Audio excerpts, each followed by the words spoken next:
Sponsored by देशको मेरुदण्ड Jagdamba steel. Score the real goal खेल्नु भयो त? वाई ज्ञानज्योति पुस्तकालय। LG refrigerator, let's create wonderful health. Vimto, seriously mixed up fruit. साखा TMT फलामे छाड उनका सिमेन्ट सुरक्षाको प्रत्याभूति। सगरमाथा सिमेन्ट, जुनीलाई सबैको विश्वास केवल विश्वकर्मा सिमेन्ट।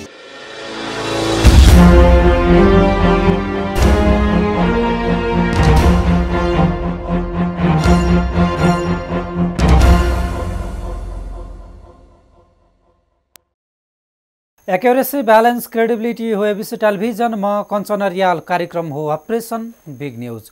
सत्य समाचार खोज्ने, तथ्य प्रस्तुत गर्ने र प्रस्तुतिलाई सन्तुलित बनाउने हाम्रो प्रतिज्ञा हो। यही प्रतिज्ञा पूरा गर्ने खरो प्रयास हो अपरेसन बिग न्यूज। जनसरोकारका हरेक विषयलाई हामी बिग न्यूज बनाउँछौँ र हरेक बिग न्यूजको अन्तर्कथा खोज्दै दर्शकका अगाडि अपरेसन गर्छौँ। फरक समाचार र गैर समाचार दिने हाम्रो प्रयास निरन्तर जारी छ।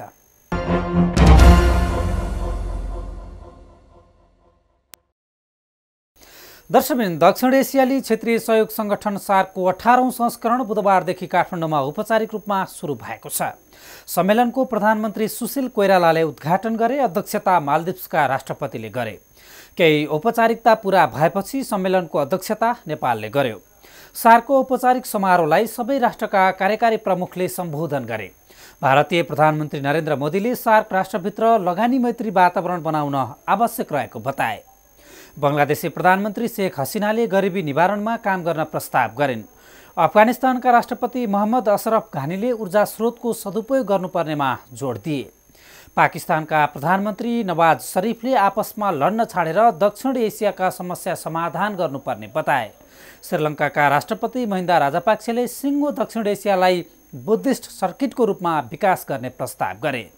यता पाकिस्तानी प्रधानमन्त्री शरीफले चीनलाई सार्कमा सहभागी गराउनुपर्ने प्रस्ताव गर्दा भारतीय प्रधानमन्त्री मोदीले 26/11 घटनाको स्मरण गर्दै आतंकवाद परास्त गर्न सबै राष्ट्र मिल्नुपर्ने बताउँदै पाकिस्तान आतंकवादको अखडा भएको सङ्केत गरे। 26/11 घटनामा पाकिस्तानको हात भएको भारतको अनुमान छ र सार्क सम्मेलनको औपचारिक उद्घाटन र सरकार प्रमुख बीच छेडछाडको कथा आजको बिग न्यूजमा।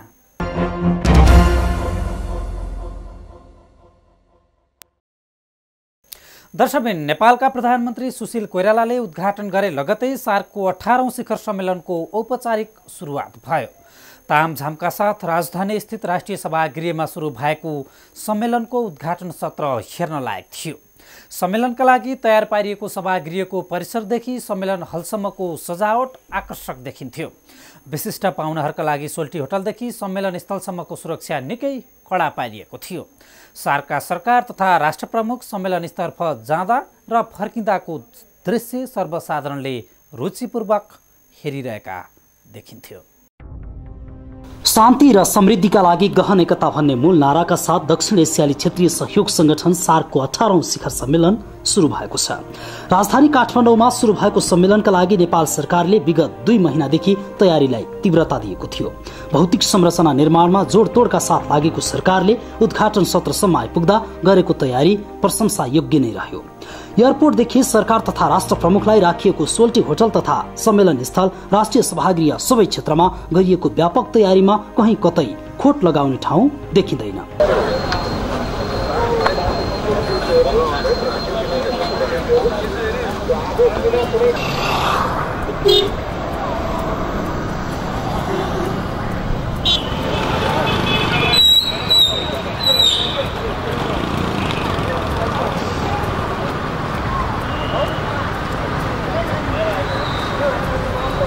कडा सुरक्षा बीच सोल्टीदेखि सम्मेलन स्थलसम्म विशिष्ट पाहुनाहरूलाई ल्याइएको थियो। सर्वसाधारणलाई रोक लगाई नेपाली सेना, नेपाल प्रहरी तथा सशस्त्र प्रहरीले कडा पहरा दियो। नेपाली सेनाले हवाई गस्ती गर्यो। उद्घाटन स्थल राष्ट्रिय सभागृह वरपर कडा सुरक्षाका बीच राष्ट्राध्यक्ष तथा सरकार प्रमुखहरू बिहान 9 बजे नै सभास्थलमा पुगेका थिए। विशिष्ट पाहुनालाई प्रधानमन्त्री सुशील कोइराला र परराष्ट्र मन्त्री महेन्द्र बहादुर पाण्डेले स्वागत गरे। विशिष्ट पाहुनाहरू वर्णानुक्रम अनुसार सम्मेलन स्थल पुर्याइएको थियो।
सम्मेलन स्थलमा सबैभन्दा पहिला अफगानिस्तानका राष्ट्रपति अशरफ घानी पुगे र अन्तिममा श्रीलङ्काका राष्ट्रपति Mahendra Rajapaksa.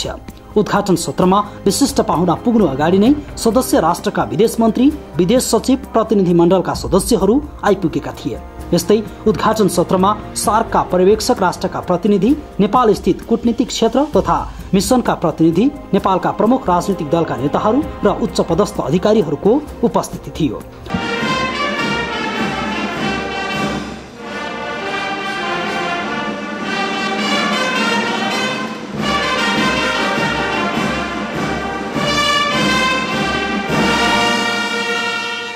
of states and governments to kindly take your seat.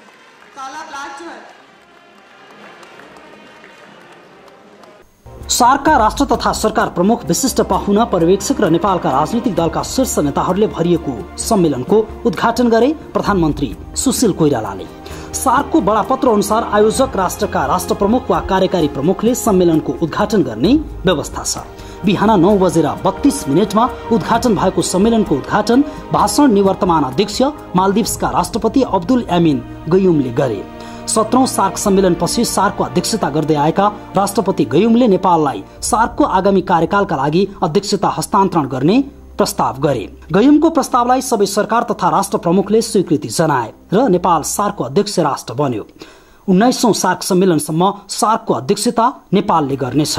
अध्यक्षता हस्तान्तरण लगत्तै प्रधानमन्त्री सुशील कोइरालाले सम्मेलनको अध्यक्षता गरे। सार्कको बडापत्र अनुसार जुन राष्ट्रले सम्मेलनको आयोजना गर्छ त्यो राष्ट्रले अर्को सम्मेलनसम्मका लागि अध्यक्षता गर्ने उल्लेख छ। उद्घाटन सत्रमा सबै राष्ट्रका कार्यकारी प्रमुखले आफ्नो मन्तव्य राखे।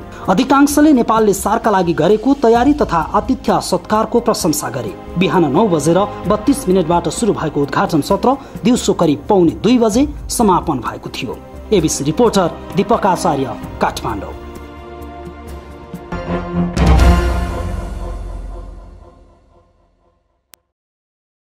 र यसरी सार्क सम्मेलनको औपचारिक उद्घाटन भयो र सार्कको 19औं संस्करणसम्मका लागि नेपाल सार्कको अध्यक्ष बन्यो। सार्कको औपचारिक उद्घाटन समारोहमा राष्ट्र तथा सरकार प्रमुखले के भने हामी देखाउँछौँ एकैछिनको ब्रेकपछि।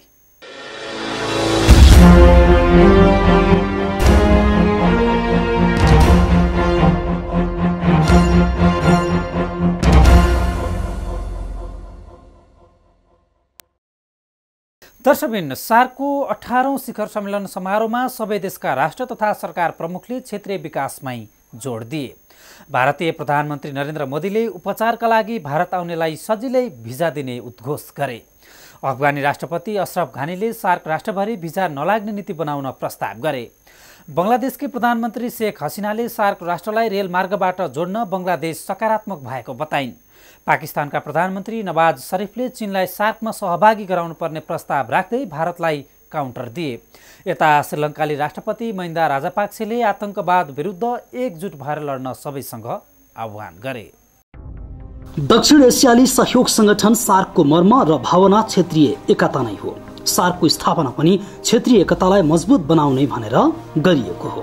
18औं सार्क शिखर सम्मेलनको उद्घाटन समारोहलाई सम्बोधन गर्दै प्रधानमन्त्री सुशील कोइरालाले पनि क्षेत्रीय एकता आवश्यक रहेको धारणा राखे।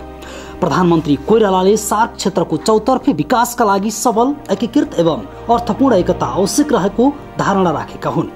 That a peaceful, stable, democratic and prosperous Nepal is in the long-term interest of our neighbors and region and acts as a stabilizing force at the global level. Mr. Chairman, in conclusion, I express my confidence that our complementaries bind us in a framework of peaceful cooperation. However, if we look back and do self-introspection, our achievements are short of expectation. The cost of non-cooperation in a region of vast complementaries and abundance of resources has been colossal. SAARC स्थापना भएको 3 दशक भइसकेको छ, तर यतिका वर्ष बितिसक्दा पनि सार्कले अपेक्षाकृत काम गर्न सकेको छैन। हरेक शिखर सम्मेलनहरूमा सार्क राष्ट्रहरू बीच यस क्षेत्रको चौतर्फी विकासका लागि नीति बन्छ, तर कार्यान्वयन भने नहुने समस्या छ। समारोहलाई सम्बोधन गर्दै सार्क मध्ये शक्तिशाली राष्ट्र मानिएको भारतका प्रधानमन्त्री नरेन्द्र मोदीले जनताको चाहना अनुसार सार्कले काम गर्न नसकेको धारणा राखे। प्रधानमन्त्री मोदीले अन्तर्देशीय सम्बन्धहरू बढाउन रेल र रोड आवश्यक भएको भन्दै क्षेत्रीय रूपमा पर्यटन उद्योगको विकासमा समेत जोड दिएका थिए। Even more to do together. That was the vision and aspiration that brought us together as SARC 30 years ago. We have traveled a long distance together since then. We have an agreement, an institution or a framework of a cooperation in every field. We also have many successes. 8. When we speak of SARC, पर्यवेक्षक मात्र रहेको चीनको सार्कमा आबद्ध हुने यसअघि नै चाहना सार्वजनिक भइसकेको छ। तर भारत र पाकिस्तान समस्याका कारण चीनले सार्कको सदस्यता पाउन सकेको छैन। यसपटकको सार्क सम्मेलनमा चीनको चाहनाबारे पनि छलफल हुनेछ। उद्घाटन समारोहमा बोल्दै पाकिस्तानी प्रधानमन्त्री नवाज शरीफले सार्कमा चीनलाई समेत सहभागी गराउनु पर्ने धारणा राखेका छन्।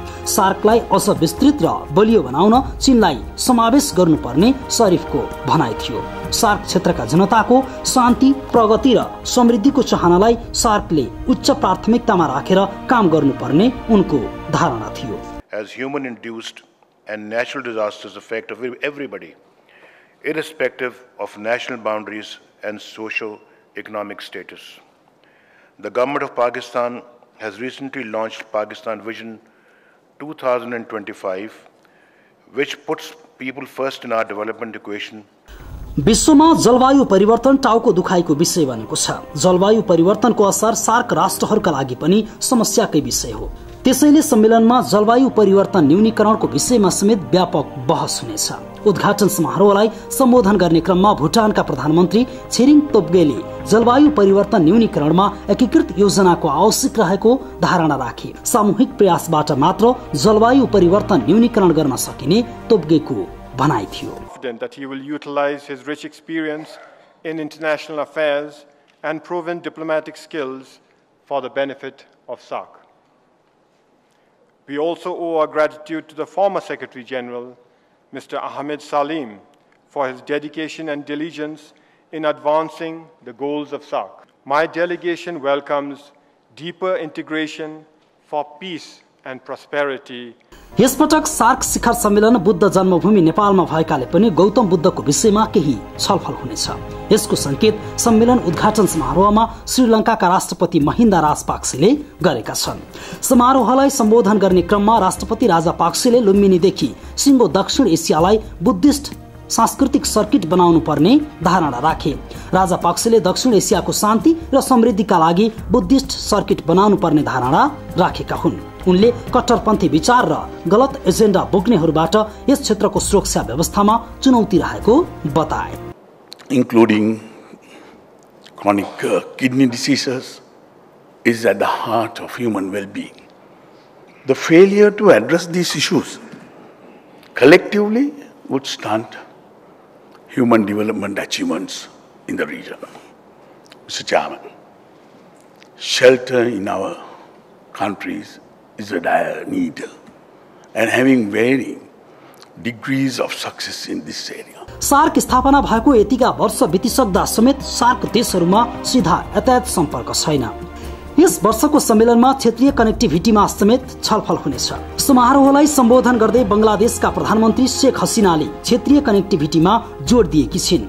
दक्षिण एसियामा मोटर र रेल मार्गका लागि पहल गरिनुपर्ने उनको भनाइ थियो। Poverty as our common and key enemy hinders peace and development in the region.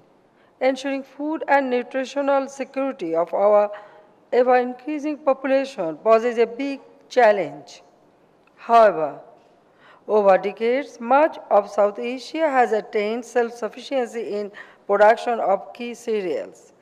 This has helped us reduce abject poverty and improved our MDGs profile. SAARC राष्ट्रहरू ऊर्जा स्रोतका धनी राष्ट्रहरू पनि हुन्।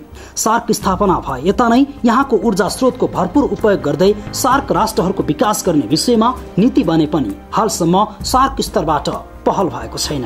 यो सम्मेलनमा समेत ऊर्जा स्रोतका बारेमा छलफल भइरहेको छ। उद्घाटन समारोहलाई सम्बोधन गर्दै अफगानिस्तानका राष्ट्रपति मोहम्मद अशरफ घानीले आर्थिक रूपमा सार्क क्षेत्रका जनतालाई सबल बनाउन ऊर्जा स्रोतको सदुपयोग गर्न सामूहिक प्रयास गर्नुपर्ने बताए। In constraints and opportunities, conditioning the life chances of our citizens are defined by the ability of leaders in government, business, and civil society to shape the regional and global environment for collaboration and cooperation.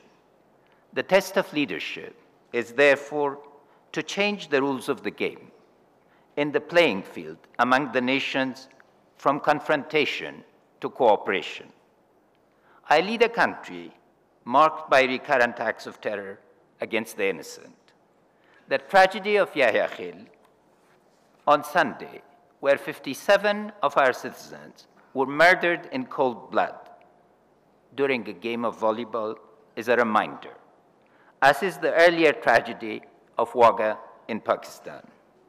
Shark शिखर सम्मेलनलाई सम्बोधन गर्ने क्रममा मालदिभ्सका राष्ट्रपति यामिन अब्दुल्लाह गयुमले गहिरो सामुद्रिक मुलुकबाट विश्वको सबैभन्दा अग्लो शिखर भएको नेपालमा अतिथि बन्न पाएकोमा खुशी व्यक्त गरे। एमिनले क्षेत्रीय विकासका लागि व्यापारमा जोड दिए। This region accounts for 1/4 of the world's humanity. Yet as a region, we hold limited sway, have limited say, and we have not been heard enough in the power rooms of the world. The vision of our founders was clear. It was grounded on the cherished bonds of shared civilization, common history and culture, on the genuine desire to build relations between us, on the sacred premise that regional cooperation is mutually beneficial, desirable, and indeed necessary. SAARC राष्ट्र प्रमुख तथा सरकार प्रमुखहरूले 18औं shark शिखर सम्मेलनमा उठाएका विषयहरू कार्यान्वयन हुने हो भने सार्क राष्ट्रहरू समान रूपमा विकास हुन्थे। तर सार्कले हरेक शिखर सम्मेलनहरूमा बनाउने नीतिहरू कार्यान्वयनमा समस्या छ। हालसम्म सार्क समिटहरूले बनाएको नीति कार्यान्वयन हुन नसकेको अवस्थामा सार्क राष्ट्र प्रमुख तथा सरकार प्रमुखहरूले बोलेका विषयहरू छलफल हुँदै नीति बन्नुपर्छ र प्रभावकारी कार्यान्वयन हुनु आवश्यक छ। एबीसी रिपोर्टर मिलन लिम्बू, काठमाडौँ।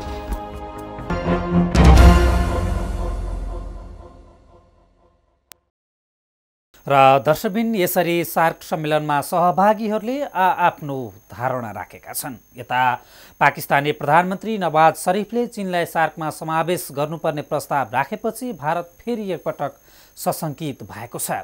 पाकिस्तानी प्रधानमन्त्रीको प्रस्तावका विषयमा भारतीय पक्षबाट औपचारिक कुनै प्रतिक्रिया नआए पनि सार्क स्तरीय बैठकमा पाकिस्तानको प्रस्तावलाई भारतले अस्वीकार गरिदिएको छ।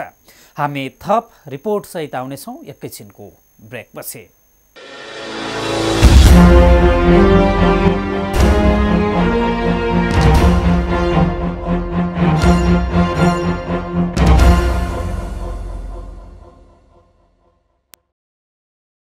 दर्शकबिन सार्क स्थापना भएको 30 वर्ष पूरा भयो। सार्कले जुन गतिमा फड्को मार्नुपर्ने थियो त्यो गर्न सकेको छैन। भारत र पाकिस्तान बीचको द्वन्द्वका कारण आसियन युरोपियन युनियन भन्दा सार्क धेरै कमजोर भएको विश्लेषण गरिन्छ। सार्क भित्रकै राष्ट्रबीच विवाद हुँदा सार्क मार्फत तह लगाउने रणनीति बनाउँदा पनि सार्क असफल भएको विश्लेषण गरिन्छ। तत्कालीन राजा ज्ञानेन्द्रले भारतलाई तह लगाउन चीनलाई सार्कमा सहभागी गराउनुपर्ने प्रस्ताव गरेपछि भारत चिडियो र नेपालको राज संस्था इतिहासमा सीमित भयो र यो क्रम अझै पनि चलिरहेको छ। सार्कको 18औं संस्करणमा पाकिस्तानका प्रधानमन्त्री नवाज शरीफले चीनलाई सार्क राष्ट्रको सदस्य बनाउन औपचारिक प्रस्ताव गरे, पहिला ज्ञानेन्द्रले गरे जस्तै। शरीफको प्रस्तावलाई भारतीय प्रधानमन्त्री नरेन्द्र मोदीले कुनै टिप्पणी गरेनन्। तर सार्क मन्त्री स्तरीय बैठकमा पाकिस्तानको प्रस्तावलाई भारतले अस्वीकार गरिदियो। यता सन् 2005मा सार्कको सदस्य राष्ट्र बन्न आवेदन दिएको चीन सार्क प्लस वा सार्क प्लस 1 को हैसियतमा सार्क राष्ट्रमा आफ्नो प्रभाव राख्न चाहन्छ।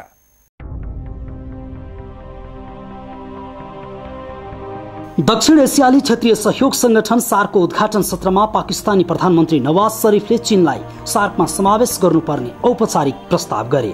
उद्घाटन समारोहमा पाकिस्तानी प्रधानमन्त्री शरीफले चीनलाई सार्कको सदस्य राष्ट्र बनाउनु पर्ने औपचारिक प्रस्ताव राखे पनि यसअघि पनि सार्कमा चीनको भूमिका बढाउनु पर्ने प्रस्तावहरू धेरै पटक आएका थिए।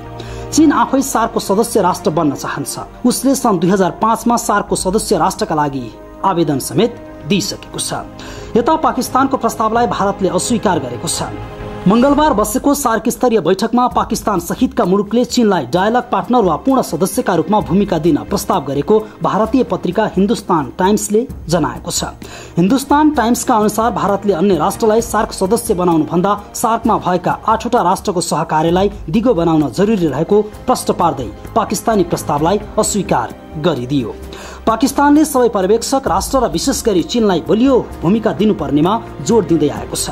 पर्यवेक्षक मुलुकलाई महत्वपूर्ण एजेन्डामा छलफलका लागि सहभागी हुन नदिने व्यवस्था छ। पर्यवेक्षक राष्ट्रहरू उद्घाटन र समापन समारोहमा सहभागी हुने औपचारिक भूमिकामा मात्र सीमित छन्। पाकिस्तानले प्रस्ताव गरे जस्तो पर्यवेक्षक राष्ट्रलाई डायलग पार्टनरको भूमिका दिएमा सार्क बैठकमा सहभागिता र आफ्नो राय राख्न पाउँछन्। हुन त सार्क विश्व मञ्चमा त्यति प्रभावकारी क्षेत्रीय संस्था बन्न सकेको छैन। अझ भारत र पाकिस्तानको द्वन्द्वको शिकारले सार्कमा आफै प्रतिपादित मान्यताहरू समेत ओझेलमा पर्ने गरेका छन्। सार्क आसियाना र युरोपियन युनियन जस्तो विकसित संगठन पनि होइन, तर चीन सार्कको सदस्य हुन चाहन्छ। सार्क 8वटा राष्ट्रको आर्थिक सहयोगको मञ्च हो। आर्थिक सहयोग राजनीतिक सम्बन्ध स्थापित गर्ने एउटा फोरम पनि हो। त्यसैले पनि चीन सार्क राष्ट्रबीच सम्बन्ध स्थापित गर्नका लागि सार्कको पूर्ण सदस्य बन्न चाहन्छ। चीन सार्कको सदस्य बन्ने बित्तिकै स्वाभाविक रूपमा चीनलाई त फाइदा हुन्छ नै, सार्क राष्ट्रलाई समेत बढी फाइदा हुने चीनको प्रभावशाली संस्था CICIR का निर्देशक हु सेसाङको दाबी छ। भारतका कारण तत्काल चीन पूर्ण सदस्य बन्न सक्दैन भन्ने उसलाई थाहा छ। त्यही भएर पनि चीन डायलग पार्टनरको भूमिकामा पनि चित्त बुझाउन राजी छ।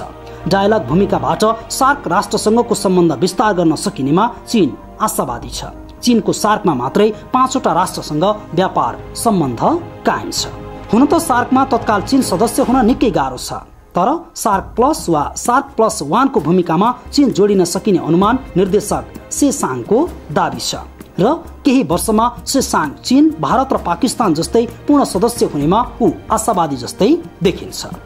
यता केही नेपाली विज्ञहरूले चीनलाई पर्यवेक्षकमा मात्र सीमित गरिनु अपमान भएको खबर हिन्दुस्तान टाइम्सले जनाएको छ। सार्कमा अस्ट्रेलिया, चीन, युरोपेली युनियन, इरान, जापान, दक्षिण कोरिया, मरिसस, म्यानमार र अमेरिका पर्यवेक्षण गर्दै आएका छन्। सन् 2007 देखि पर्यवेक्षक राष्ट्रलाई बैठकमा सहभागी गराउन लागिएको हो।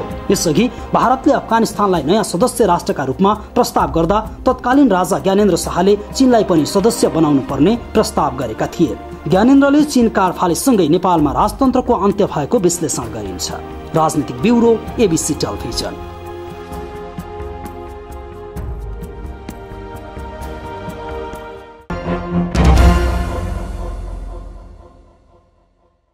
दर्शकबिन, भारत सार्क राष्ट्रमा चिनिया प्रभाव देख्न चाहँदैन र उसले सार्कमा कुनै पनि सक्रिय भूमिकामा चीनलाई सहभागी गराउन चाहँदैन। यता चिनिया विश्लेषकहरू अहिले नै सार्कमा सहभागी नभए पनि बिस्तारै सार्कको सदस्य राष्ट्र वा डायलग पार्टनर हुने विश्वस्त देखिन्छन्। अपरेसन आज सकिन्छ। भोलि बिग न्युजको अर्को अपरेसन गर्नेछौँ। गाउँ सहर दुनियाँ बिउजाउने हाम्रो अभियान जारी छ। तपाईँ ABC टेलिभिजन हेर्दै गर्नुहोला। नमस्ते। स्पोन्सर्ड बाई देशको मेरुदण्ड Jagdamba steel. Score the real goal खेल्नु भयो त। YY ज्ञानज्योति पुस्तकालय। LG refrigerator. Let's create wonderful health. Vimto seriously mixed up fruit. साखा TMT फलामे छाड छाड छाड। उनका सिमेन्ट सुरक्षाको प्रत्याभूति। सगरमाथा सिमेन्ट जुनी जुनीलाई। सबैको विश्वास केवल विश्वकर्मा सिमेन्ट।